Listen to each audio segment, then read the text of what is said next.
எரேமியா புஸ்தகம் 39வது அதிகாரத்தில் 18வது வசனம். ஒருத்தர் வாசிக்கிங்களா? எரேமியா புஸ்தகம் 39:18. உன்னை நிச்சயமாகவே விடுவிப்பேன், நீ பட்டயத்துக்கு சாவுவது இல்லை. நீ என்னை நம்பினபடினால் உன் பிராணன் தோத்திரம். அல்லேலூயா. இப்போ இந்த வார்த்தை யார் யாருக்கு வருகிறது என்பதை நீங்கள் கவனிக்க வேண்டும். எரேமியா சிறைச்சாலையில் இருக்கிறாரு.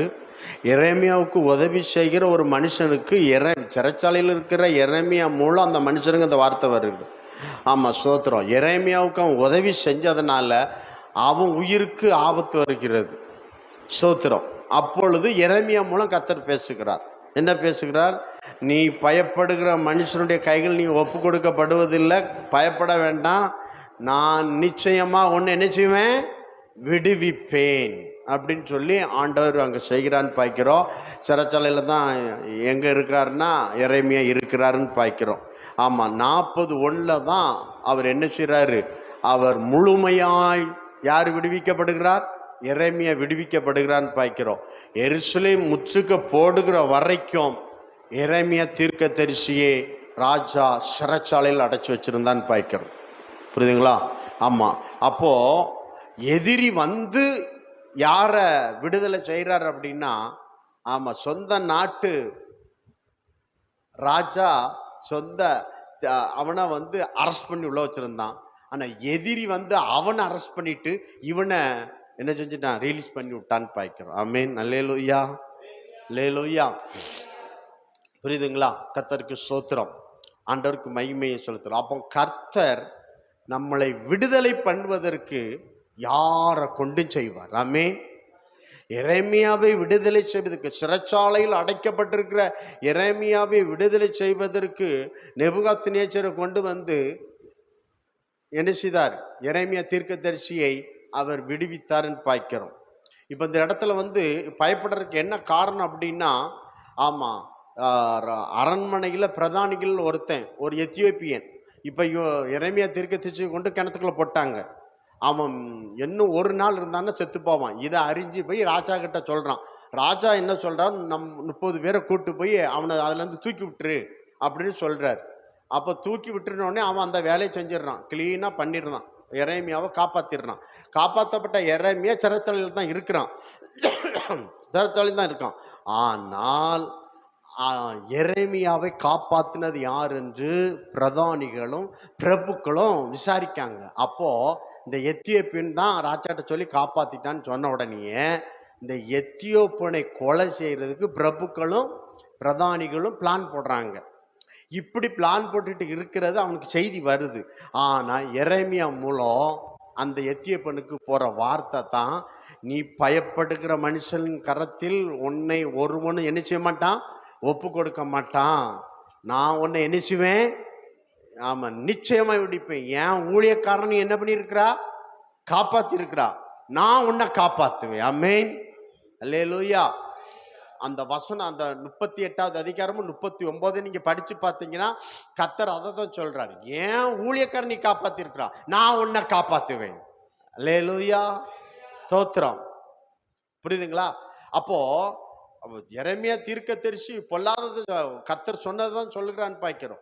உண்மையை சொன்னதுனால அவன் சிறைச்சாலையில் வைத்தான். கடைசியில் இவங்கெல்லாம் சிறையாக்கப்பட்டார்கள்.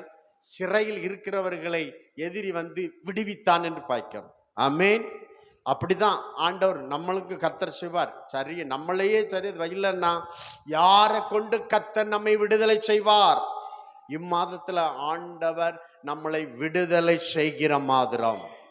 இது என்ன மாசம்? நம்மை கர்த்தர் விடுவிக்கிற மாதம். சத்துருக்கள் கையிலிருந்து, இக்கட்டிலிருந்து, நெருக்கத்தில், எங்கென்ன, ஆமா, போராட்டத்திலிருந்து, பிரச்சனையிலிருந்து, ஆமே, சிறையிருப்பிலிருந்து நம்மளை இந்த மாதத்துல விடுதலை செய்கிறார். சிறையிருப்பிலிருந்து எரேமியாவை கர்த்தர் விடுதலை செய்தது போல என்ன செய்தார் என்றால், இம்மாதத்திலும் சிறையிருப்பிலிருந்து நமக்கு விடுதலை. ஆமென். அல்லேலூயா. எதிலிருந்து விடுதலை? சிறையிருப்பிலிருந்து விடுதலை. யாரை விடுதலை செய்கிறார்? சிறைப்பட்ட நீதிமான்களை கர்த்தர் விடுதலை செய்கிறார். சிறைப்பட்ட நீதிமானாகிய யார்? எரேமியாவை கர்த்தர் விடுதலை செய்தான் பார்க்கிறோம். ஆனா சிறைப்பட்ட பரிசுத்தவான்களை, சிறைப்பட்ட பரிசுத்தவாட்டிகளை இம்மாதத்தில் கர்த்தர் விடுவிக்கிறார். சிறைப்பட்டவர்களுக்கு கர்த்தர் விடுதலை அளிக்கிற மாசம். அல்லேலூயா. அப்போஸ்தலர் 5வது அதிகாரம், அப்போஸ்தலர் 12வது அதிகாரம், அப்போஸ்தலர் 16வது அதிகாரம், இதுல எல்லாம் ஆமா சிறையில் போடப்பட்டவர்கள் பரிசுத்தவான்கள், நீதிமான்கள். கர்த்தரே வந்தார், என்ன செய்தார்? அவரே விடுதலை செய்தார். சிறைப்பட்ட பரிசுத்தவான்கள் ஒருவனை கர்த்தர் சிறைச்சாலையில் வைக்கல, கர்த்தர் அனுமதிக்கல. சாத்தான் சிறைச்சாலையில் போட்டான், கர்த்தர் அவ்வளவு பெரிய விடுதலை பண்ணினார். ஒன்னும் பண்ண முடியல. ஆமென். அல்லேலூயா, அல்லேலூயா. அப்ப அவர்களெல்லாம் சிறைப்பட்ட நீதிமான்கள். கர்த்தர் சிறையிருப்பிலிருந்து அவர்கள் என்ன பண்ணாரு? விடுதலை செய்தார் என்று நாம் பார்க்கிறோம். அல்லேலூயா. அதனாலதான் சொல்லப்பட்டிருக்கிறது, நீதிமொழி 11:21 சொல்கிறது. ஆமா, சொல்லப்பட்டிருக்கிறது. என்ன சொல்லப்பட்டிருக்கிறது? ஆமா, சிறை நீதிமான்கள் விடுவிக்கப்படுவார்கள். அப்படித்தானே அந்த வசனம் இருக்கிறது. நீதிமான் சந்ததியோ விடுவிக்கப்படும். ஆமென். யாருடைய சந்ததி விடுவிக்கப்படும்? விடுவிக்கப்படும். நீதிமானுடைய சந்ததி என்ன செய்யும்? விடுவிக்கப்படும் என்று அங்கே சொல்லப்பட்டிருக்கு பார்க்கிறோம். கர்த்தருக்கு ஸ்தோத்திரம். ஆமா, ஸ்தோத்திரம். நீங்க பாருங்க, யோசேப்பு எடுத்துக்காங்க. அவர் ஒரு நீதிமான், ஆனா இங்க இருந்தாருன்னு வேதம் சொல்லுகிறது. சங்கீதம் 105:17 வாசிங்க பார்க்கலாம். சங்கீதங்களின் புஸ்தகம் 105வது சங்கீதத்துல 17வது வசனத்தை நீங்க கொஞ்சம் வாசிங்க. கர்த்தர் நம்மை ஆசீர்வதிப்பாராங்க.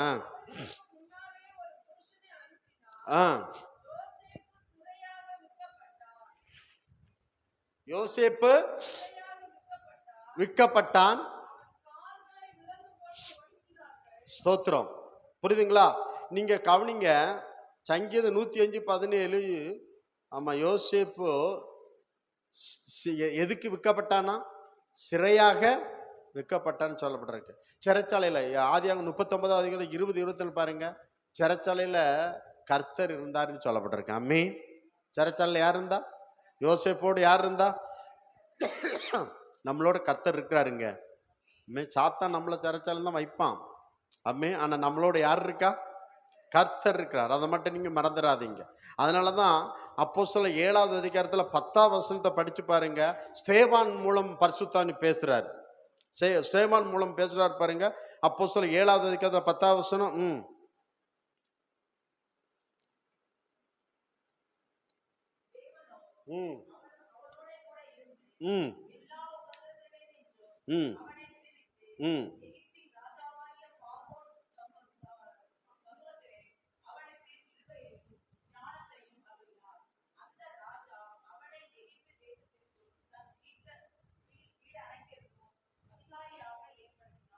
பாத்தீங்களா?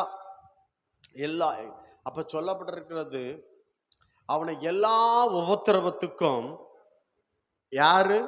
அந்த அதிபதி என்ன செஞ்சானா? விடுதலை செய்தான். அவனை தவிர வேற யாரும் விடுவிக்க முடியாது.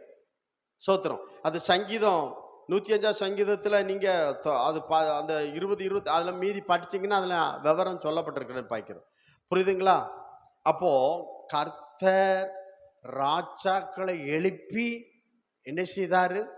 ஒரு ராஜாவை எழுப்பி ஒரு ராஜாவை விடுதலை செய்தார்.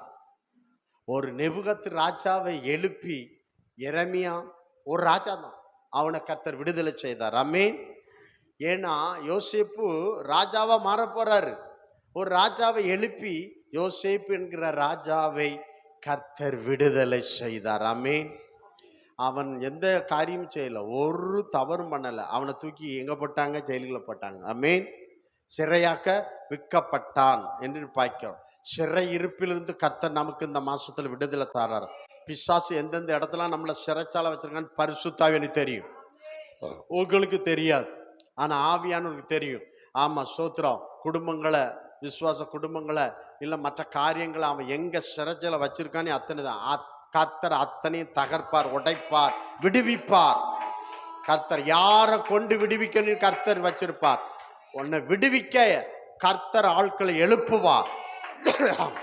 அந்த சிறையிருப்பிலிருந்து ஒன்று வெளியே கொண்டு வருவதற்கு அதுக்குரிய ஆளை கர்த்தர் எழுப்புவார். அந்த ஆளுக்கு மேலான அதிகாரம் யாருக்கு கிடையாது. அது கர்த்தருக்கு ஒருவருக்கே உண்டென்று பார்க்கிறோம். அல்லேலூயா. அப்ப பாருங்க, நீதிமொழி 11:8, நீதிமான் இக்கட்டிலிருந்து என்ன செய்வானா?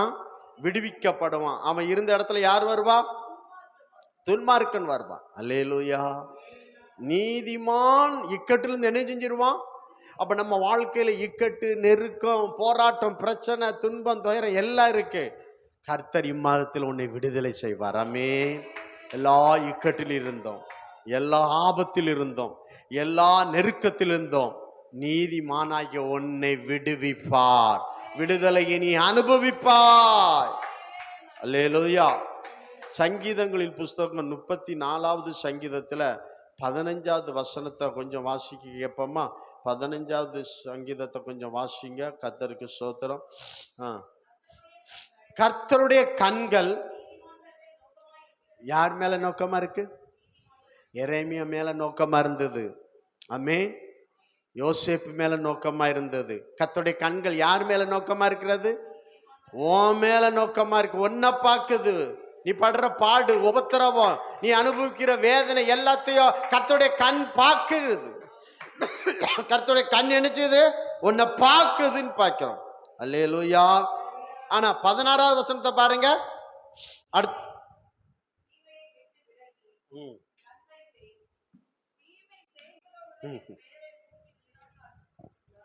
தீமை செய்கிறவர்களுக்கு விரோதமாக கர்த்தருடைய முகம் இருக்குமா?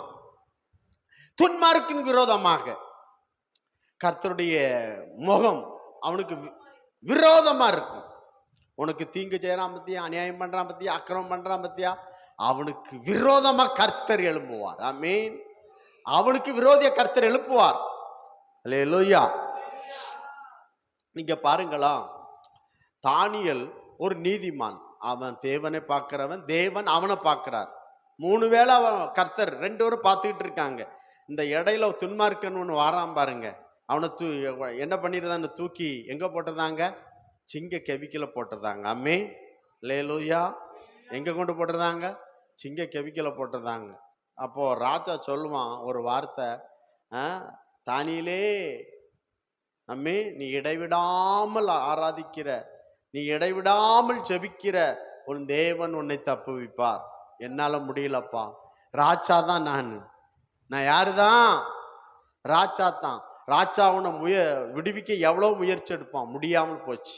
கடைசி சொல்றான், நீ ஒருத்தர் ஆராதிக்கிறா பத்தியா, அந்த தெய்வம் உன்னை விடுவிக்கும். ஆமென். அந்த தெய்வம் உன்னை விடுதலை செய்யும். நான் அதிகாரம் இருக்க ஆளுக்கு நான் ராஜா தான், என்னால முடியல. ஆமென். மற்றவங்களால் முடியாதுங்க. அல்லேலூயா. அப்ப சிங்க கவிக்கல போனான். ஆனா காலையிலே ஓடுறான். ஓடி துயர சத்தமா, ஜீவனுள்ள தேவனுடைய தாசனே, சிங்கங்களுக்கு உன்னை தப்புவிக்க வல்லவரா இருந்தாரா? சத்தம் வருதான்னு பார்த்தா உடனே சத்தம் வரும். ஆம் ராஜா அப்படின்னு அவனுக்கு சந்தோஷமாயிட்டு அவன் சொல்றான், ராஜாவைக்கு உமக்கு முன்பாகவும் என் தேவனுக்கு முன்பாக நான் என்ன செய்யல? நீதி கேடு செய்யல. அவன் குற்றமும் படுத்தல. அடுத்தவன அல்லேலூயா. உடனே தூக்குனான்னு பார்க்கணும். தூக்கி விட சொன்னான். யார? தானியில தூக்கி விட சொல்லிட்டு அடுத்தால என்ன செஞ்சான்? அடுத்தால இவனுக்கு அதிகாரம் வருது. என்ன செய்யறான்? அவன் இருந்த இடத்துல, நீதிமான் இருந்த இடத்துல துன்மார்க்கர்களை வர சொன்னான். அவ்வளவு பேர் அவட்டாமே. நீ இருக்கிற இடத்துல இருந்து ஒன்ன இக்கட்டு, ஆபத்து, நெருக்கம் இருக்க, இதுல இருந்து கர்த்தர் விடுவிப்பாரு. அதுக்கு காரணமா இருந்தான் பாத்தீங்களா, அவனை கர்த்தர் அவங்க அனுப்பி விட்டுருவாரு. போ, உன்னை சஞ்சலப்படுத்தின ஒரு கையெழுத்துல எடுத்து கொடுத்துருவாரு, சஞ்சலத்தை கொடுத்துருவாரு. உன்னை வேதனைப்படுத்தின கையில வேதனையை கொடுத்துருவார். ஆமென். உன்னை உபத்திரப்படுத்துற உபத்திரவத்தையும் உனக்கு கர்த்தர் இளைப்பாறுதலையும் கர்த்தர் தருவார். கர்த்தர் தருவார். அவருடைய கண்கள் நீதிமான்கள் மேல் என்ன செய்கிறது? நோக்கமாய் இருக்கிறது என்று பார்க்கிறோம். இப்ப பாருங்க, தானியேல குறித்து சொல்றான் பாருங்க. தானியேல் 6வது அதிகாரத்துல 26, 27 சொல்லப்பட்டிருக்கிறது. அழகா சொல்றான், தானியில் தேவன் தான் விடுவிக்கிற தெய்வம் என்று உலகம் முழுவதும் அவன் எழுதுகிறான் பாய்க்க. தானியில் தேவன் தான் என்னது? விடுவிக்கிறவர், விடுதலை செய்கிறவர் என்று அவன் ஃபுல்லா எழுதி அனுப்பினான் என்று பார்க்கிறோம். அமேன், சோத்திரம். ஒரு ராஜாவே எழுதுகிறான் பார்க்கிறான். அமேன், அல்லேலூயா. சொன்னது மட்டுமில்ல, அவன் எழுதி அனுப்பினான் என்று நாம் பார்க்கின்றோம். ஆண்டவர் அப்படிப்பட்ட அற்புதங்களை கர்த்தர் நமக்கு என்ன செய்வார்? செய்வாரா, செய்ய மாட்டாரா? கட்டாயம் செய்வார். அமேன், அல்லேலூயா, அல்லேலூயா. பாவம் மருதகாய் அலறான், வருத்தப்படுறான், வேதனைப்படுறான். அமேன், தோத்திரம். நீதிமான் மேல கர்த்தருடைய கண் படுதுன்னு பார்க்கிறோம். அவன் கர்த்தரை நோக்கி கூப்பிடுறான். ஆமென், தோத்திரம், அல்லேலூயா. கர்த்தர் மொர்தெகாய் அவங்க ஜெபத்தை கேட்டு என்ன பண்ணாரு? அம்மன், துன்மார்க்கன் சங்கரிக்கப்பட்டான், நீதிமானாகிய மொர்தெகாய் விடுவிக்கப்பட்டான். இம்மாதத்துல துன்மார்கள் சங்கரிக்கப்படுவார்கள், நீதிமான்கள் விடுவிக்கப்படுவார்கள். அதை காண்பீர்கள். ஏன்னா பைபிள் சொல்லுகிறது, சங்கீதங்களின் புஸ்தகம் 34:19 வாசிங்க. சங்கீதங்களின் புஸ்தகம் 34:19 வாசிங்க. 34:10.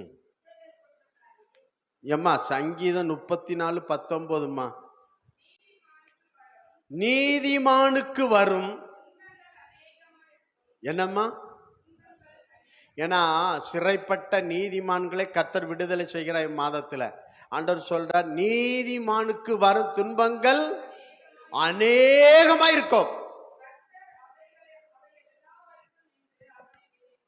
அவனை கர்த்தர் அந்த இடத்துல நின்று எத்தனை எத்தனை உபத்திரம் இருந்தாலும் அத்தனையும் கர்த்தர் விடுவித்து, கர்த்தர் யோசேப்பை உயர்த்தினது போல, கர்த்தர் மொர்தெகாயை உயர்த்தினது போல கர்த்தர் உன்னை உயர்த்துவார்.